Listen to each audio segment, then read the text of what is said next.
नमस्कार साथीहरू, आजको शीर्षक रहेको छ पुरानो राजाको लुकेको धन। एक रहस्यमय कथा। धेरै वर्ष अघि नेपालको एक सुन्दर तर दुर्गम पहाडी राज्यमा एक शक्तिशाली राजा शासन गर्दथे। उनको नाम थियो राजेन्द्र वीर विक्रम शाह।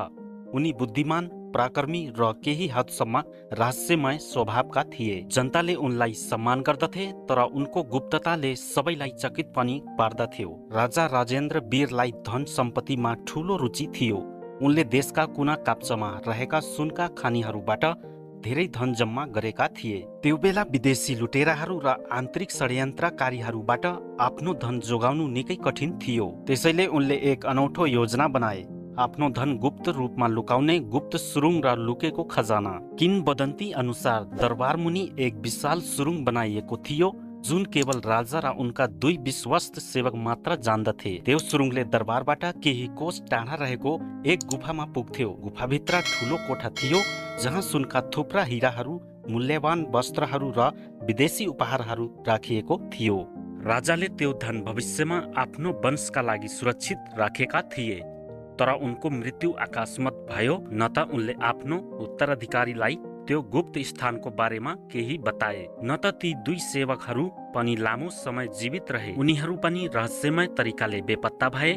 रहस्यको खोज सयौं वर्ष बिते। राज्य गणतन्त्र बनिसकेको थियो, पुरानो दरबार भग्नावशेषमा परिणत भइसकेको थियो, तर स्थानीय बासिन्दाहरूका बीचमा अझै पनि त्यो लुकेको खजाना भेटिन आशा जीवितै थियो।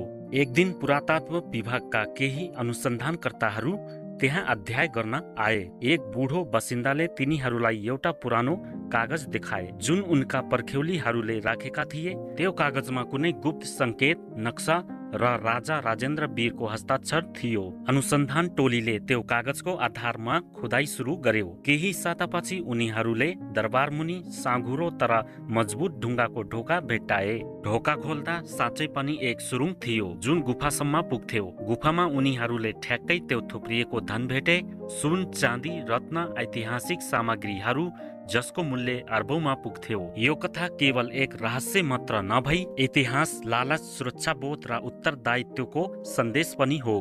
पुरानो राजाको त्यो गुप्त धनले देशको सांस्कृतिक ऐतिहासिक सम्पदामा नयाँ पाना थाप्यो। आज त्यो खजाना राष्ट्रिय संग्रहालयमा सुरक्षित रूपमा राखिएको छ र राजा राजेन्द्र वीरको नाम अमर बनाएको छ।